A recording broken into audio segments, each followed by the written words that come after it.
तो ये थंबनेल देख के आपने सोचा होगा कि रणवीर सर तो हमारे पास पहले से, अब कौन आने वाला है। तो रणवीर सर अब बिट बिजी हैं और थोड़ा सा कोर्स के पीछे थे। तो रणवीर सर के कहने पे और आप सबके प्यार के लिए हम लेके आए हैं एक बहुत ही बढ़िया मैम को, जो कि बायोलॉजी की एक्चुअल क्वीन है। आपको पढ़ाएंगे, आपको सब कुछ समझ में आ जाएगा, मुझे तो आता है। तो आइए स्वागत करते हैं आपकी नई बायो की मैम का, आंचल मैम का। आइए ma'am. Hey everyone, my name is Anshul Kesri, जैसे कि आपको आदेश सर ने बताया, and my qualification is MSc Zoology। मैं आपकी बायोलॉजी की न्यू टीचर हूँ, जो आपकी बायोलॉजी को बहुत ही इंटरेस्टिंग और आसान तरीके से बताने वाली हूँ। आइए कंटिन्यू करते हैं। Hello and good evening, this is Anchal ma'am और आज हम स्टार्ट करने वाले हैं chapter organism and population. Ecology का जो फर्स्ट चैप्टर होता है वो ऑर्गेनिज्म एंड पॉपुलेशन से है। तो इसमें हम इकोलॉजी के बारे में जानते हैं। सपोज है कि अगर हमें किसी अननोन पर्सन के सामने खुद को इंट्रोड्यूस करना होता है तो हम कैसे करते हैं? सबसे पहले अपना नाम बताते हैं, फिर हम किस जगह से बिलोंग करते हैं ये बताते हैं, फिर हमारी क्या क्वालिफिकेशन है, मतलब एक प्रोसेस वाइज अब खुद को इंट्रोड्यूस करते हैं ना। तो ठीक वैसे ही हम आपको सबसे पहले इकोलॉजी से इंट्रोड्यूस कराएंगे कि इकोलॉजी का मतलब होता क्या है। देन हम उसके अंदर जो आने वाली बेसिक चीजें हैं उन सभी चीजों के बारे में हम आपको बताएंगे। तो इकोलॉजी हमने एक वर्ड बोल दिया, तो अब आपके माइंड में क्या क्वेश्चन आएगा कि इकोलॉजी होता क्या है, इसका मतलब क्या होता है, व्हाट इज इकोलॉजी, इकोलॉजी है क्या। और सेकंड क्वेश्चन क्या आएगा आपके माइंड में कि who coined the term ecology, ecology को किसने बताया? तो अर्नस्ट हैकल ने इकोलॉजी को बताया है। Ernst Haeckel coined the term ecology. अब जानते हैं कि इकोलॉजी का मतलब होता क्या है। इकोलॉजी को इन हिंदी में पारितंत्र बोलते हैं। तो इकोलॉजी का मतलब क्या होता है? इकोलॉजी का मतलब होता है इंटायर इकोसिस्टम से, मतलब अपने इन्वायरमेंट से।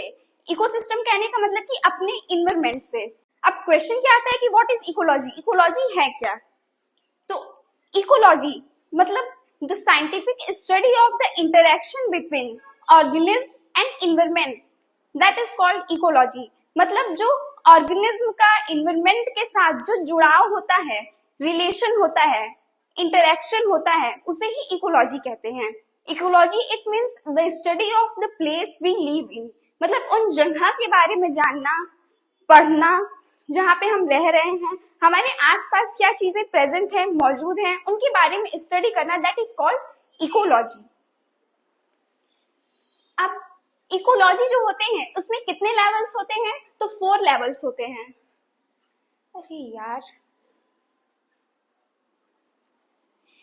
नेक्स्ट में क्या है कि इकोलॉजी के लेवल्स के बारे में जानेंगे।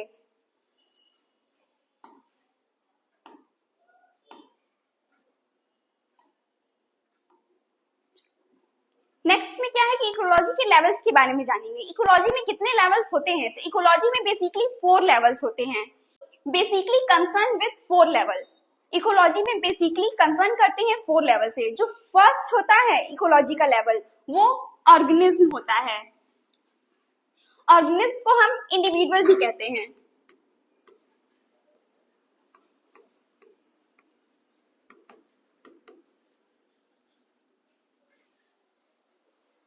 जो ऑर्गेनिज्म होता है वो इकोलॉजी का सबसे बेसिक लेवल होता है।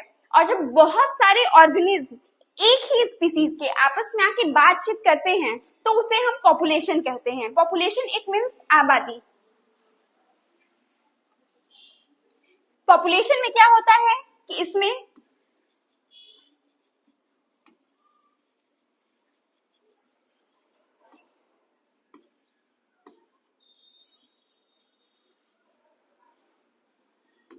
जो ऑर्गेनिज्म होते हैं वो सेम स्पीसीज के होते हैं, मतलब एक ही स्पीसीज के होते हैं ऑर्गेनिज्म। अब हम जब बहुत सारे पॉपुलेशन मिल जाते हैं तो वो कम्युनिटी का फॉर्मेशन कर लेते हैं, उसे हम कम्युनिटी बोलते हैं।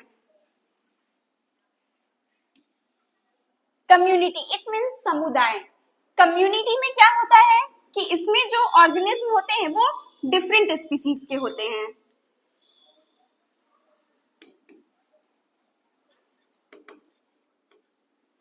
कम्युनिटी में क्या होता है कि जो ऑर्गेनिज्म होंगे वो डिफरेंट स्पीसीज के होते हैं। और पॉपुलेशन में हमने क्या बताया कि जो ऑर्गेनिज्म होते हैं वो एक ही स्पीसीज के होते हैं, मतलब सेम स्पीसीज के होते हैं। अब हम कम्युनिटी का एग्जांपल जानते हैं। एग्जांपल में जैसे कि आप एक रूम में हैं तो रूम में आसपास बहुत सारे घरेलू जानवर प्रेजेंट होते हैं, लाइक लिजार्ड हो गया, रैट हो गया, मतलब ये सभी चीजें हमारे आसपास होती हैं। तो ये एक कम्युनिटी हो गई जिसमें हम जो है वो अदर डिफरेंट ऑर्गेनिज्म के साथ इंटरेक्ट कर रहे हैं, तो दैट इज कॉल्ड कम्युनिटी। और जब बहुत सारी कम्युनिटी आगे चल के बायोम्स का फॉर्मेशन करते हैं। बायोम्स मतलब जैवी क्षेत्र। बायोम्स इट मीन्स जहां पे जियोग्राफिकल एरिया भी प्रेजेंट हो, वेदर भी प्रेजेंट हो, और जहां पे ऑर्गेनिज्म भी रहते हो, जहां पे ये सभी चीजें एक जगह पे प्रेजेंट हो, दैट इज कॉल्ड बायोम्स, वो बायोम्स कहलाता है। अब नेक्स्ट है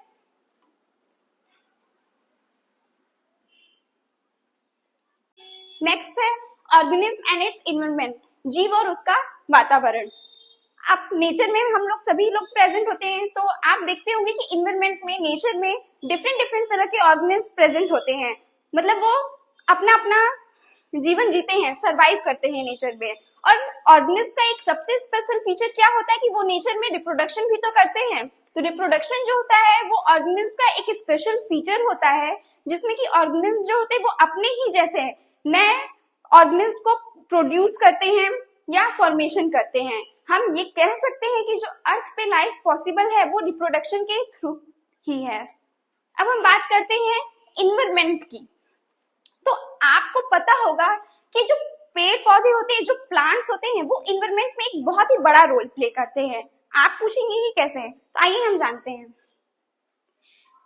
जो प्लांट्स होते हैं, पेड़ पौधे होते हैं, वो इन्वायरमेंट में प्रेजेंट होते हैं, और जो प्लांट्स का जो हम कह सकते हैं कि रोटेशन होता है, घुमाव होता है, वो सन के अराउंड होता है, सन के चारों ओर होता है। यही कॉज करते हैं नेचर में वेरिएशन का, जिससे कि नए नए सीजन्स का फॉर्मेशन होता है नेचर में।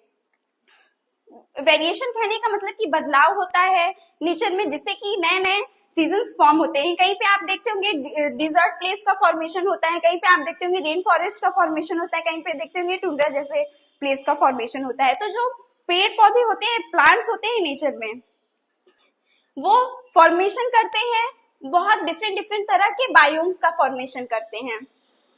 जैसे कि डिजर्ट प्लेस को अगर हम ले लें, तो डिजर्ट प्लेस में जो टेम्परेचर होता है वो बहुत ही अधिक होता है। क्यों टेम्परेचर अधिक होता है? क्योंकि वहां पे गर्मी बहुत ज्यादा पड़ती है, वहां पे प्लांट्स जो होते हैं वो बहुत ही कम मौजूद होते हैं, जिससे कि वहां का टेम्परेचर बहुत ही हाई होता है। अगर हम बात करेंगे ग्रासलैंड की, अगर हम ग्रासलैंड एरिया की बात करें, तो वहां का टेम्परेचर मतलब नॉर्मल होता है, ना अधिक ठंडी होती है ना अधिक गर्म होता है। क्यों?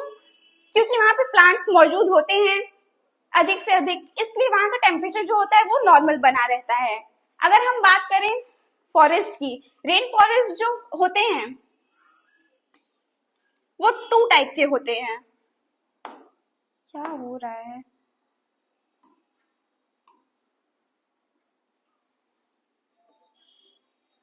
सही तो है, सॉरी। नेक्स्ट है heading organism and it's environment, जीव और उसका वातावरण। आप देखते होंगे कि नेचर में बहुत सारे डिफरेंट तरह के ऑर्गेनिज्म प्रेजेंट होते हैं, सरवाइव करते हैं, अपना जीवन जीते हैं।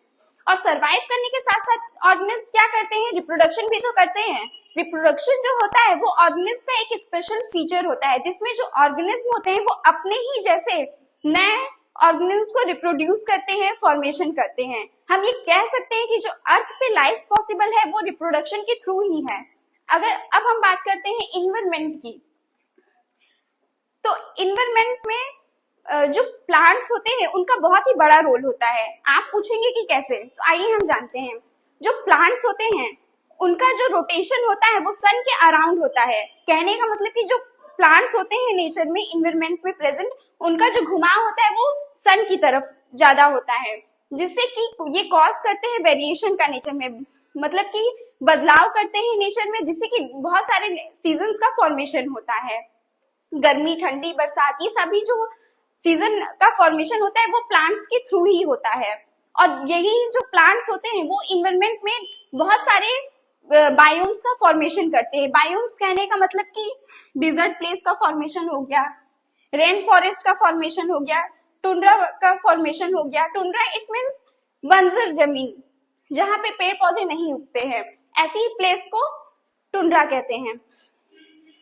रेन फॉरेस्ट जो होते हैं वो 2 टाइप के होते हैं, एक ट्रॉपिकल हो गया और जो सेकंड होता है वो टेम्परेट होता है।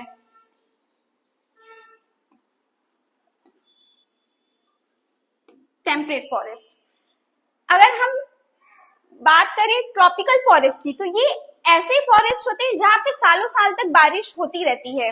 यहाँ का टेम्परेचर जो होता है वो कम ठंडा रहता है। क्यों? क्योंकि यहाँ पे जो प्लांट्स होते हैं वो अधिक से अधिक मात्रा में प्रेजेंट होते हैं, जिससे कि वहां का टेम्परेचर बहुत अधिक गर्म नहीं होता है।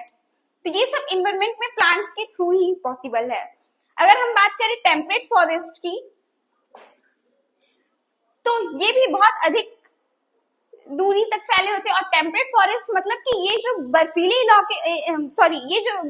इलाके होते हैं, वहां के जो जंगल होते हैं उसे हम टेम्परेट फॉरेस्ट बोलते हैं। यहाँ का टेम्परेचर जो होता है बहुत अधिक हाई नहीं होता है, मतलब बहुत अधिक गर्म नहीं होता है, ठंडा बना रहता है। क्यों? क्योंकि यहाँ पे भी जो प्लांट्स होते हैं वो मौजूद होते हैं एरिया में, जिससे कि वहां का टेम्परेचर बहुत अधिक हीट नहीं होता है। अगर हम बात करें ग्रासलैंड एरिया का, तो ग्रासलैंड एरिया का टेम्परेचर बहुत ज्यादा हाई नहीं होता है, मतलब बहुत अधिक ना ठंड होती है ना गर्मी होती है। क्यों? क्योंकि यहाँ पे पेड़ पौधे जो होते हैं, मतलब प्लांट्स जो होते हैं वो ज्यादा अधिक से अधिक प्रेजेंट होते हैं, जिससे कि वहां का टेम्परेचर जो रहता है वो नॉर्मल रहता है, ना अधिक ठंड पड़ती है ना अधिक गर्म होता है। अगर हम बात करें डिजर्ट प्लेस की, तो यहाँ का टेम्परेचर जो होता है वो बहुत अधिक गर्मी पड़ती है। क्यों? क्योंकि यहाँ पे प्लांट्स नहीं मौजूद होते उतनी मात्रा में, जिससे कि यहाँ का जो टेम्परेचर होता है डिजर्ट प्लेस का वो बहुत ही अधिक गर्म होता है। तो ये सभी जो जगह जगह का टेम्परेचर कहीं ज्यादा है कहीं कम है, वो क्यों होता है? क्योंकि इन्वायरमेंट में जो प्लांट्स होते हैं उन्हीं की वजह से होता है। उन्हीं प्लांट्स की वजह से ही जो टेम्परेचर कम ज्यादा भी होता है जगह जगह का, प्लांट्स की वजह से ही जो डिफरेंट डिफरेंट तरह के बायोम्स का फॉर्मेशन होता है। Thank you.